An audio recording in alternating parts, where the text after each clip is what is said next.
Hello friends, welcome to study stage. तो आज हमारे पास एक बहुत ही इंटरेस्टिंग मैथ का पजल है। तो आपके सामने ये पजल दिख रहा होगा।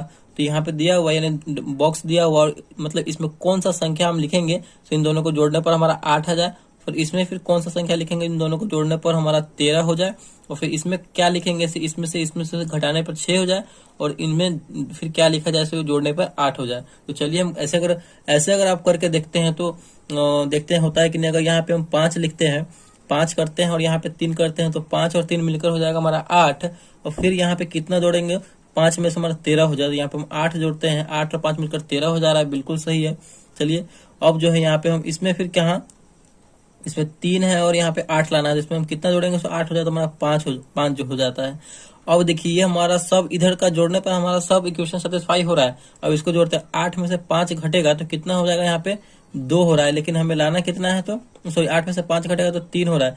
लेकिन हमें लाना कितना है, तो 6 लाना है।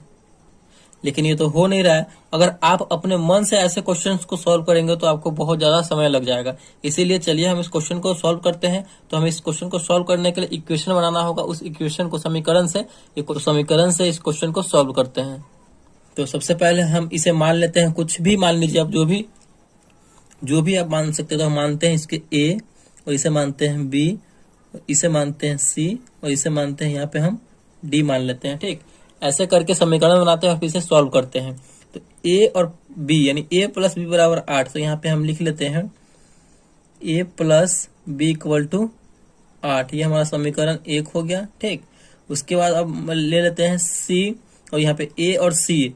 तो ए प्लस सी इक्वल टू कितना है, 13 है। तो 13 ये हमारा समीकरण हो जाता है 2।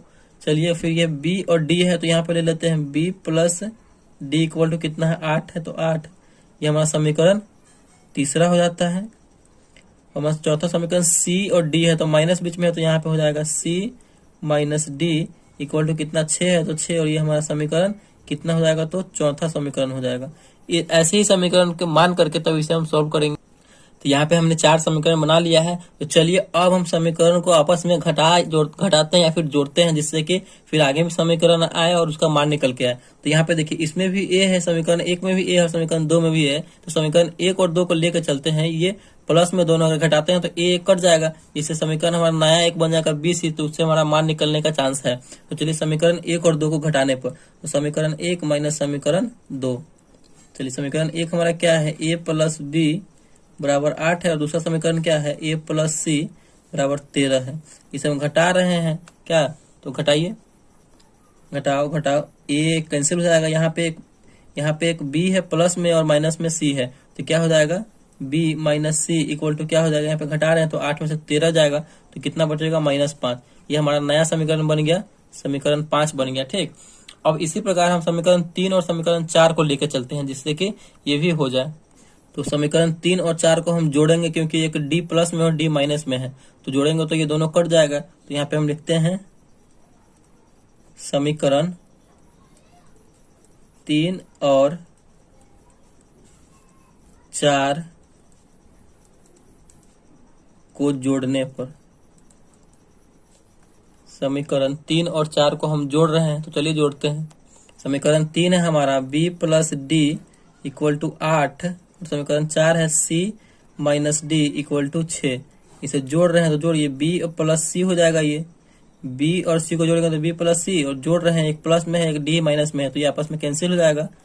अब 8 और 6 को जोड़ेंगे तो हो जाएगा ये 14, यानी हमारा समीकरण 5 हो गया। ठीक, अब जो है अब हम यहाँ पे समीकरण 5 और 6 को जोड़ते हैं, जिससे कि यहाँ पे प्लस में सी है और एक माइनस में सी, तो आपस में कट जाएगा और बी और बी मिलकर 2b हो जाएगा। इस प्रकार समीकरण 5 प्लस 6 यानी समीकरण 5 और 6 को जोड़ते हैं तो 5 हमारा क्या है, बी माइनस सी है, बी माइनस सी है, बराबर कितना है, -5। और समीकरण 6 क्या है, बी प्लस सी है 14।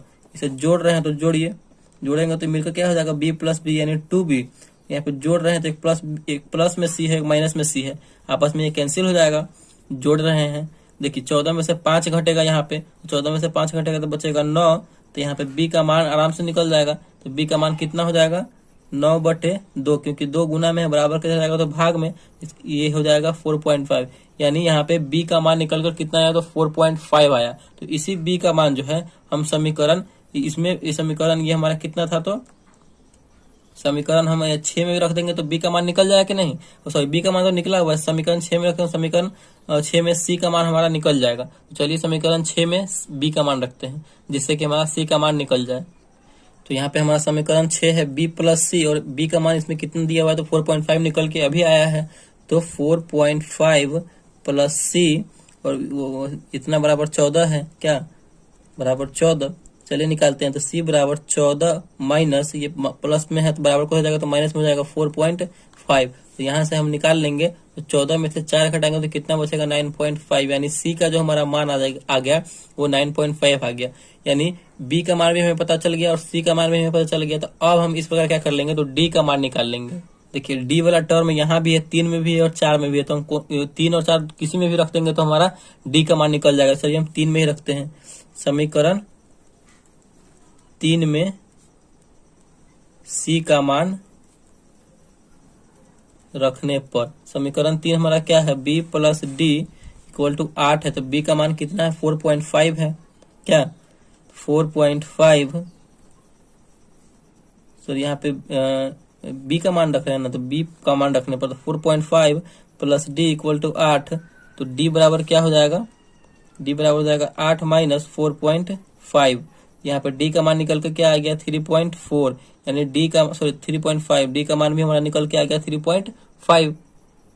यानी यहाँ पे हमारा b का मान भी निकल गया 4.5, c का मान भी निकल गया 9.5, d का मान भी निकल गया 3.5। अब हमारा बच गया a का मान निकालना। समीकरण 1 में हम b का मान रखते थे, क्योंकि यहाँ पे b दिया हुआ है, तो यहाँ पे हम समीकरण 1 में b का मान रखते हैं। तो समीकरण हमारा एक क्या है, a plus b equal to 8 है, और a प्लस b का मान कितना 4.5 है, 4.5 बराबर 8। तो a बराबर क्या हो जाएगा 8 माइनस 4.5। 8 में से आप यहाँ पे कितना घटाएंगे, 4.5 घटाना है हमें, तो यहाँ पे निकल के आएगा a बराबर 3.5। यानी फाइनली जो है हमारा यहाँ पे a का मान, चलिए यहाँ पे लिखते हैं आपको, a बराबर 3.5 आया, b बराबर 4.5 आया, c बराबर कितना आया 9.5 आया, और d बराबर है हमारा 3.5। d बराबर है 3.5। चलिए इसी का वैल्यू जो है हम यहाँ पे पुट करते हैं, देखिए किस प्रकार हमारा ये इक्वेशन बन जाएगा। तो यहाँ पे रखिए a का मान कितना 3.5, तो यहाँ पे हम लिखेंगे 3.5। b का मान कितना 4.5, तो यहाँ पे हम लिखते हैं 4.5। c का मान कितना 9.5, तो यहाँ पे लिखते हैं 9.5, क्योंकि हमने इसे c माना हुआ है। d का मान कितना 3.5, इसे हमने d माना है तो 3.5। अब इसको आपस में जोड़ घटाव कीजिए, देखिए बिल्कुल ये आपका इक्वेशन सटीक बैठ जाएगा। 3.5 और 4.5 को जोड़ेंगे तो मिलकर क्या हो जाएगा 8। चलिए बिल्कुल सही है। 3.5 और 9.5 को जोड़ेंगे तो 9 3 12 1 13 यहाँ पे हो जा रहा है। यहाँ पे b और d को जोड़िए, 4.5 और 3.5 को जोड़ेंगे 4 3 7 1 8 हमारा कंप्लीट हो जा रहा है। अब यहाँ पे देखिए घटाइए, अब 9 में से 3 जाएगा तो यहाँ पे 6 बच रहा है, 9.5 में से 3.5 जाएगा तो यहाँ पे 6 बच रहा है। बिल्कुल हमारा ये इक्वेशन सेटिस्फाई हो रहा है। तो ऐसे क्वेश्चन को जो है आप इक्वेशन बना के सॉल्व करते हैं तो बहुत ही आसानी से सॉल्व हो जाएगा। लेकिन अगर आप अपने मन से संख्या रखते चले जाएंगे तो बहुत काफी ज्यादा समय लग जाएगा और ये क्वेश्चन सॉल्व भी नहीं हो पाएगा। तो हम ऐसे क्वेश्चन को हमेशा समीकरण बना के सॉल्व करेंगे। तो आई होप वीडियो में आपको मजा आया और समझ में आया होगा। तो प्लीज वीडियो को लाइक कीजिएगा और चैनल पर नए हैं तो चैनल को सब्सक्राइब जरूर कीजिएगा। Thank you.